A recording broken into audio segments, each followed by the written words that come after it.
People are not the only ones feeling this heat, so are utilities, which means, well, you're going to feel the heat. Look no further than last weekend, as Jackie was pointing out. Blackout threw New York into utter chaos for a while. It wasn't nearly as hot as it is today. I think it was in the 80s at the time. Now we're pushing 100 or higher.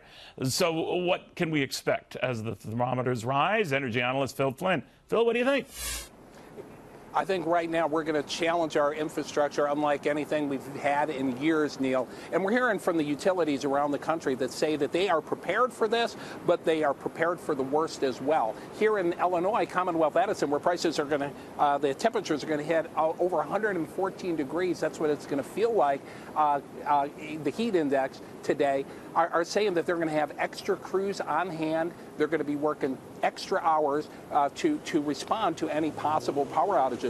And already we've had some power outages across the country. Some say it's because of the heat. Some say it's because of the aging infrastructure. Madison, Wisconsin had a major fire in one of their stations and knocked out power, which was extremely dangerous to those residents. Now, they say it wasn't directly related to the heat. It was a fire in a station. But at the end of the day, probably that fire was made worse by the hot temperatures. Across the country, too, we're getting different cities as well that are saying, you know, stay cool.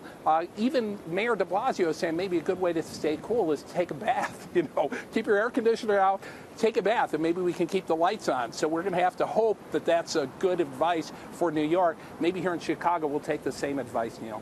All right, this is a family show, young man, but the image can only go so far. Thank you very, very much. Stay cool. That's right. Phil Flynn, one of the best at following these markets. Ignore the bath analogy for the time being.